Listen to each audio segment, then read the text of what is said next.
അസ്സലാമു അലൈക്കും. Hi all, welcome back to mindful moments. നമ്മളിൽ ഒരുപാട് പേര് ഫേസ് ചെയ്യുന്ന ഒരു പ്രശ്നമാണ് ഓവർ തിങ്കിങ് അഥവാ അമിതമായ ചിന്ത, അതായത് കാട് കയറി ചിന്തിക്കുക. ഒന്നുകിൽ കഴിഞ്ഞു പോയ കാര്യത്തെക്കുറിച്ച് ഓർത്തായിരിക്കും, ഭൂതകാലത്തിൽ സംഭവിച്ചിട്ടുള്ള അനുഭവങ്ങൾ, നമുക്ക് പറ്റിയ അബദ്ധങ്ങൾ, ഇവയെക്കുറിച്ചെല്ലാം ഇങ്ങനെ ചിന്തിച്ചിരിക്കും. അല്ലെങ്കിൽ ഇനി ഫ്യൂച്ചറിൽ ഉണ്ടാകാനിടയുള്ള കാര്യങ്ങളെ പറ്റിയുള്ള ചിന്തകളിലായിരിക്കും. നാളെ ഇങ്ങനെ സംഭവിക്കുമോ, അടുത്ത ആഴ്ച എനിക്കവിടെ പോകാൻ കഴിയുമോ, അടുത്ത മാസത്തെ ഫംഗ്ഷൻ ഏത് ഡ്രസ്സ് ഇടണം എന്നൊക്കെയുള്ള ചിന്തകൾ ഇങ്ങനെ തലയിൽ കയറ്റി വയ്ക്കും. ചിലരുടെ ചിന്തകൾ ആങ്സൈറ്റി പോലുള്ള വലിയ സ്റ്റേജ് വരെയൊക്കെ എത്തും. ഇവിടെ നമ്മൾ നോക്കാൻ പോകുന്നത് ഇത്തരത്തിലുള്ള ചിന്തകളെ മാനേജ് ചെയ്യാൻ പറ്റിയ കുറച്ച് ടിപ്സാണ്. വീഡിയോ ഇഷ്ടപ്പെട്ടാൽ എല്ലാവരും ലൈക്ക് ചെയ്യാനും ഷെയർ ചെയ്യാനും അതുപോലെ സബ്സ്ക്രൈബ് ചെയ്യാനും മറക്കരുതേ. ആസ് എ ബിഗിനർ എനിക്ക് മെച്ചപ്പെടുത്തേണ്ട കാര്യങ്ങൾ എന്തെങ്കിലുമൊക്കെ ഉണ്ടെങ്കിൽ അതും കമൻറ്റ് ചെയ്യുക. ഓക്കെ, ഒന്നാമത്തെ കാര്യം ഓവർ തിങ്കിങ്ങിനെ നമ്മളൊന്ന് ഒബ്സർവ് ചെയ്യുക എന്നുള്ളതാണ്. നമ്മുടെ മനസ്സ് ഡൗൺ ആകുമ്പോൾ നമുക്കറിയാലോ, എൻ്റെ ചിന്തകളാണ് പ്രശ്നമാവുന്നതെന്ന്.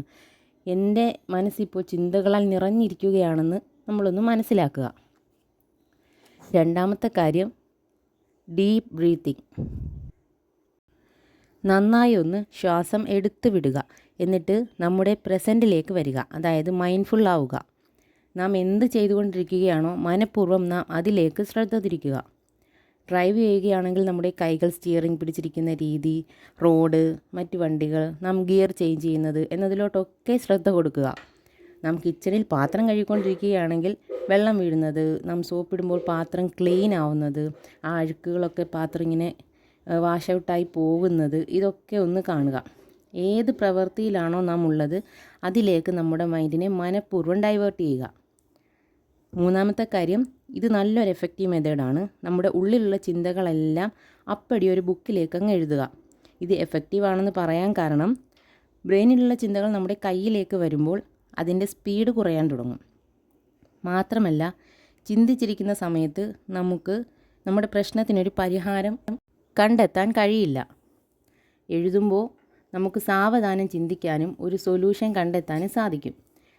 ഈ സൊല്യൂഷൻ കണ്ടെത്തിയാൽ മാത്രം പോരാ, അതിലേക്ക് വേണ്ടുന്ന ഫസ്റ്റ് ആക്ഷൻ എടുക്കുകയും വേണം. അപ്പോൾ നമ്മുടെ ചിന്തകൾ ഒരു ബുക്കിലേക്ക് പകർത്തി എഴുതുക. നാലാമത്തെ കാര്യം, നമ്മുടെ ചിന്തകളെ ചലഞ്ച് ചെയ്യുക. നാം സ്വയം ചോദിക്കുക, ഞാൻ ഈ ചിന്തിക്കുന്നതെല്ലാം സത്യമാണോ? ഇങ്ങനെ ചിന്തിക്കുന്നത് കൊണ്ട് വല്ല പ്രയോജനവും ഉണ്ടോ? ഇനി വരാനിരിക്കുന്ന 5 വർഷത്തിനിടയ്ക്ക് ഇത് എനിക്ക് ഗുണമുള്ള വല്ല കാര്യങ്ങളും ചെയ്യുമോ? ഒരു പ്രയോജനമില്ലാത്തവയാണെങ്കിൽ എന്തിനാണ് നമ്മുടെ വിലപ്പെട്ട സമയം നമ്മൾ കളയുന്നതല്ലേ?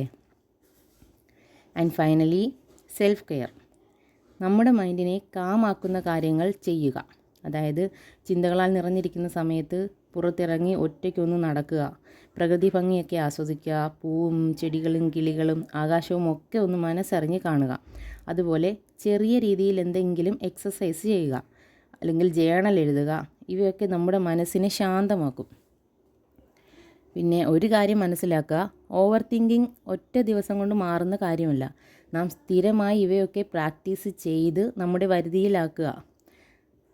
നമ്മോട് തന്നെ നമ്മൾ കരുണയോടെ പെരുമാറുക, കൈൻഡായിരിക്കുക എപ്പോഴും. തീർച്ചയായും നമ്മുടെ മനസ്സിന് സമാധാനം ലഭിക്കും ഇൻഷാ അല്ലാഹ്. ടിപ്സുകളൊക്കെ ഒന്നുകൂടി പറയാം. ഓവർ തിങ്കിങ്ങിനെ പറ്റി അവെയറായിരിക്കുക, അതിനെ ഒബ്സർവ് ചെയ്യുക. രണ്ടാമത്തെ കാര്യം മൈൻഡ്ഫുള്ളായിരിക്കുക, അതായത് പ്രസൻറ്റിൽ ജീവിക്കുക. 3, ചിന്തകളെല്ലാം ഒരു ബുക്കിലേക്ക് മാറ്റി എഴുതുക. 4, ചിന്തകളെ ചലഞ്ച് ചെയ്യുക. ഫൈനലി, സെൽഫ് കെയർ ചെയ്യുക. ഇതൊക്കെ നിങ്ങളും ഒന്ന് പരീക്ഷിച്ച് നോക്കുക. എനിക്ക് കിട്ടിയിട്ടുള്ള റിസൾട്ടുകളാണ് ഞാൻ നിങ്ങളിലേക്ക് എത്തിക്കാൻ ശ്രമിച്ചുകൊണ്ടിരിക്കുന്നത്. പുതിയൊരു വീഡിയോയുമായി വീണ്ടും വരാം.